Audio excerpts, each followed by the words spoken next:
बिस्मिल्लाहिर्रहमानिर्रहीम अस्सलामु अलैकुम। ट्रैवल सिस्टम यूट्यूब चैनल में खुशामदीद। इस वीडियो में हम बात करेंगे जो लोग सऊदी अरब जाना चाहते हैं फ़ैमिली वीज़े पे।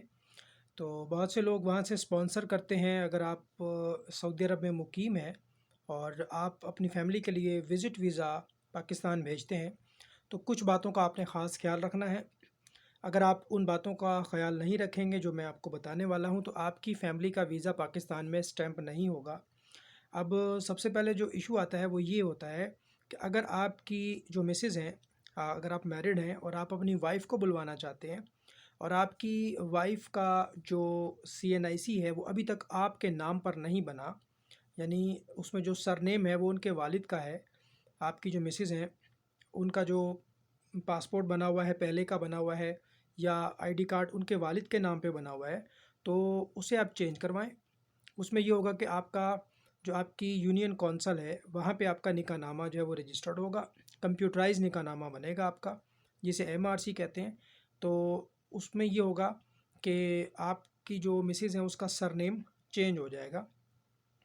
तो आपने अपनी वाइफ़ का जो सीएनआईसी है वो भी अपने नाम पे बनवाएं आप, और जो पासपोर्ट है वो भी आप अपने नाम से ही यानी कि बनवाएं।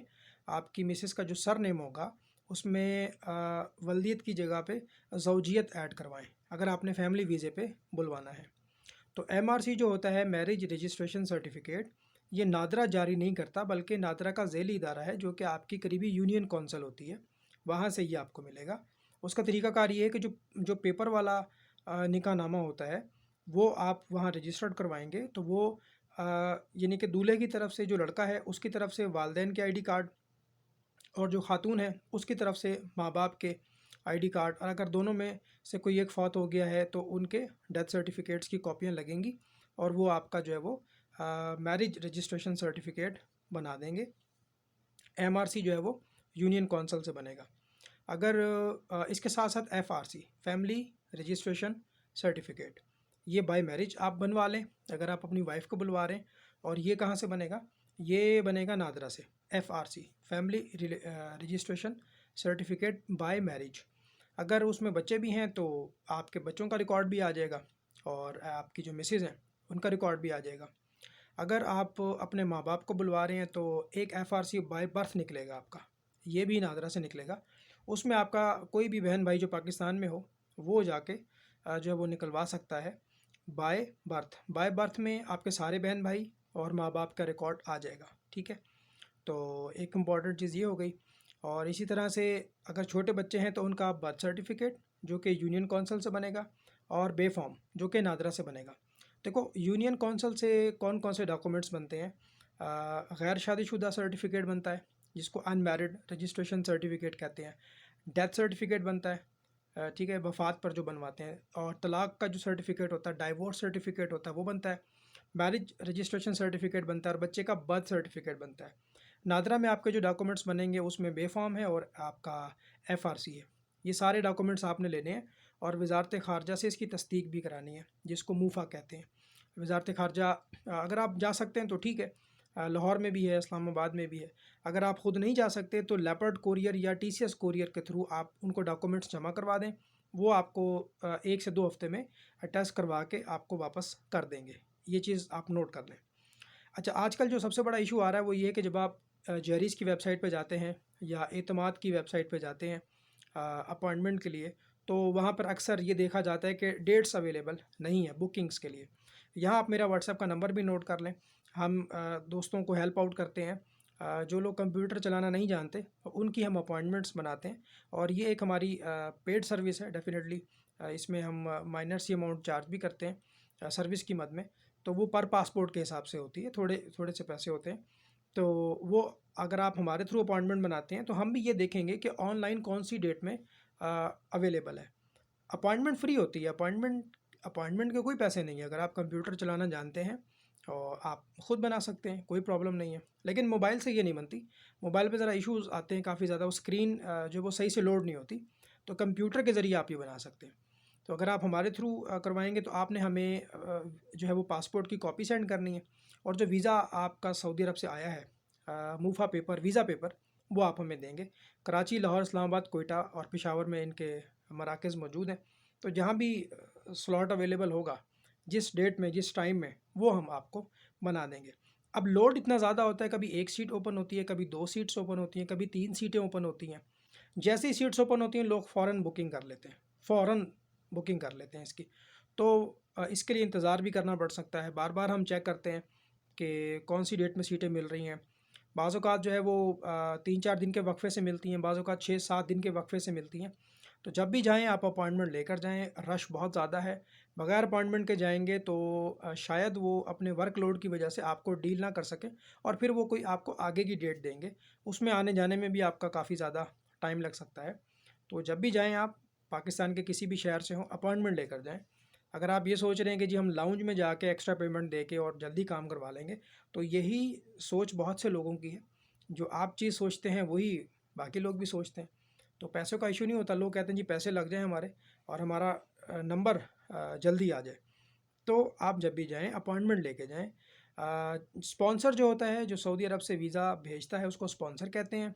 वो आपका ख़ावंद हो सकता है, वो किसी का बेटा हो सकता है, वो किसी का भाई हो सकता है, ठीक है। अब मिसाल के तौर पर एक ख़ावंद अपनी बीवी को बुला रहा है, तो उसके लिए एमआरसी और एफआरसी चाहिए अगर बच्चे नहीं हैं। अगर बच्चे भी हैं तो एमआरसी भी चाहिए और एफआरसी भी चाहिए बाय मैरिज। और अगर कोई शख्स बीवी बच्चों के साथ साथ माँ और बाप को भी बुला रहा है, तो एफआरसी 2 चाहिए, बाय मैरिज और बाय बर्थ, जिसमें माँ बाप और बहन भाई का रिकॉर्ड आए और बाय मैरिज में मियाँ बीवी और बच्चों का रिकॉर्ड है। इसी तरह अगर वो अपने सास और ससुर को बुलाता है, तो जो आपकी वाइफ है, जो आपकी घरवाली है, वो भी अपना नादरा से बाय बर्थ एफआरसी निकलवाएगी, जिसमें आपकी वाइफ के माँ बाप और उसके बहन भाई शामिल होंगे। इसी तरह अगर किसी का भाई अपनी बहन को बुला रहा है, तो डेफ़िनेटली वो भी, और बहन देखी जाएगी कि 18 साल से छोटी है या बड़ी है। अगर तो 18 साल से बड़ी है और गैर शादीशुदा है, तो फिर उसका अनमैरिड रजिस्ट्रेशन सर्टिफिकेट भी निकलेगा। अगर एक भाई अपने भाई के लिए वीज़ा निकाल रहा है, तो उसके लिए ये अनमैरिड का कोई इशू नहीं होता। वो सिर्फ एफआरसी निकलवाएगा बाय बर्थ, जिसमें माँ बाप और बहन भाइयों का रिकॉर्ड है, और वीज़ा आपने जो है वो स्टैम्प करवाना एतमाद से। जो बंदा सऊदी अरब में, उसे स्पॉन्सर कहते हैं। उसके 4 डॉक्यूमेंट आपको चाहिए। नंबर 1 चाहिए उसका पासपोर्ट। वो आपको स्कैन करके अपना पासपोर्ट भेजेगा, जिसकी आपने रंगीन कॉपीज़ निकलवा लेनी है, फुल पेज पे, ठीक है? कलर कॉपियाँ रंगीन पेज पे। जो स्पॉन्सर है उसका पासपोर्ट। नंबर 2 उसका अकामा, फ्रंट और बैक दोनों तरफ से अकामे की कॉपी रंगीन आपने पेज के ऊपर बड़ी फुल साइज़ में उसका प्रिंट आउट निकलवा लेना है, ठीक है? कलर। नंबर 3 वो आपको भेजेगा वीज़ा पेपर, जो वीज़ा निकला है वो भेजेगा।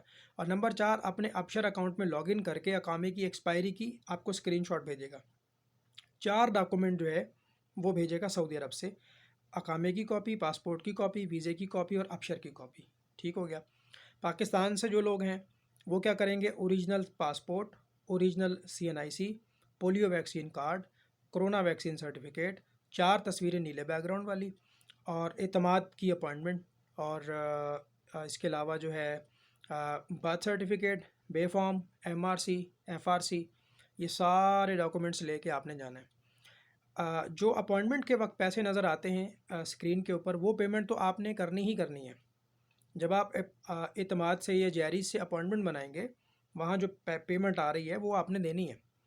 इसके अलावा इंश्योरेंस के जो पैसे होते हैं वो मौके पे आपको बताएंगे, आपकी उम्र के हिसाब से, जितनी आपकी एज होगी उतने ही आपके पैसे लगेंगे। अब हो सकता है टोटल खर्चा आपका 45,000 आए, हो सकता है 50,000, हो सकता है 60,000, हो सकता है 70,000, हो सकता है 75,000। तो ये एक एवरेज कॉस्ट होती है, उम्र के हिसाब से, एज के हिसाब से ये सारा सिस्टम काम करता है। तो जब भी जाएं अपॉइंटमेंट लेकर जाएं। अगर अपॉइंटमेंट नहीं है तो फिर मुश्किल हो जाएगा। और जब आप सऊदी अरब से वीज़ा निकलवाते हैं, तो आपने नाम की जो है ना वो चीज़ें देख लेनी है। बाज़ औक़ात होता ही है कि आपके नाम की स्पेलिंग कुछ और होती हैं पासपोर्ट में, और जब आप वीज़ा टाइप करते हैं तो वहाँ पे आप गलती कर देते हैं। कभी आपका नाम गलत हो जाता है, कभी आपके बीवी और बच्चों का नाम गलत हो जाता है, कभी आप सरनेम में गलती कर देते हैं, कभी आप गिवन नेम में गलती कर देते हैं, कभी आपका पासपोर्ट नंबर गलत फीड हो जाता है, और कभी जो है वो स्पेलिंग की मिस्टेक आ जाती है। एक कॉमन सी बात है, मोहम्मद MUHAMMAD से लिखते हैं। अगर आप सऊदीया से वीज़ा पोस्ट करवाते हैं तो वहाँ के लोग मोहम्मद को MO से लिखते हैं, तो वो मिसमैच हो जाएगा डाटा। जो आपके पासपोर्ट पे स्पेलिंग है, जो आपके बच्चों के पासपोर्ट पर स्पेलिंग है, वही लिखनी है। फर्स्ट नेम में उनका नाम आ जाएगा, सर नेम में जो है वो जैसे पासपोर्ट में उनका लिखा हुआ है वैसे आपने इंदराज करना है। तो ये छोटी छोटी चीज़ें हैं, अगर आप इसका ध्यान नहीं रखेंगे तो काफ़ी ज़्यादा आपके लिए मसला हो सकता है। बगैर अपॉइंटमेंट के जाएंगे तो फिर वो डील नहीं करेंगे, फिर आपको आने जाने की परेशानी होगी, पैसे भी ज़्यादा लग जाएंगे आपके। जब भी जाएं अपॉइंटमेंट लेके जाएं, बेशक कुछ दिन के बाद आपका वीज़ा लग जाए लेकिन तसल्ली के साथ। और जब आप बायोमेट्रिक के लिए जाएँ तो अपनी उँगलियों को अच्छी तरह साफ़ कर लें, क्योंकि बाज़ औक़ात तो फिंगरप्रिंट्स नहीं आते। तो 2-3 बार वो कोशिश करते हैं, लेकिन अगर फिर भी नहीं आते तो फिर वो आपसे एक्सक्यूज़ कर लेते हैं और फिर आपको मेडिकल करवाने के लिए कहा जाता है कि जी आप जाएँ और मेडिकल करवा कर आएँ। वो फिर एक लंबी फटीक है, लंबा उसका ख़र्चा है। तो इन तमाम चीज़ों से अगर आपने बचना है तो एहतियात करें, और जो चीज़ें आपको समझाई गई हैं डॉक्यूमेंटेशन अपनी पूरी कर लें। डॉक्यूमेंट्स अगर आपके पूरे होंगे तो फिर आपको कोई प्रॉब्लम नहीं होगा।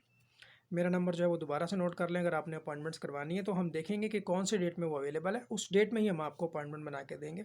और अगर आप एजुकेटेड हैं, पढ़े लिखे हैं, आपके पास कंप्यूटर है, तो फिर आपको हमारी ज़रूरत नहीं है, आप खुद अपनी अपॉइंटमेंट जो है वो बना सकते हैं, क्योंकि एतमाद या जैरिस की जो अपॉइंटमेंट है वो फ्री है। अगर कोई एजेंट आपको बना के देता है, वो 500 हज़ार लेता है, तो वो अपनी सर्विस के चार्जेज़ आपसे ले रहा है। इसके अलावा वीज़े स्टैंपिंग के लिए आपको खुद जाना पड़ेगा, क्योंकि आपकी बायोमेट्रिक होती है। ऐसा नहीं है कि घर बैठे आपका एजेंट कोई वीज़ा स्टैम्प करवा देगा, ऐसा नहीं होगा। आपको खुद को जाना पड़ेगा इस चीज़ के लिए। विज़िट वीज़ा जो होता है वो 1 साल के मल्टीपल पे 3 महीने अलाउ होते हैं, फिर 3 महीने वो एक्सटेंड हो जाता है, 6 महीने के बाद आपको एग्ज़िट करना होता है। हज करना उस पे अलाउ नहीं होता, लेकिन उम्रा कर सकते हैं। तो ये कुछ इन्फॉर्मेशन थी, आप दोस्तों के साथ मैंने शेयर की है। वीडियो को लाइक करें, शेयर करें, चैनल पर नए हैं तो सब्सक्राइब कर लें। अल्लाह हाफ़िज़।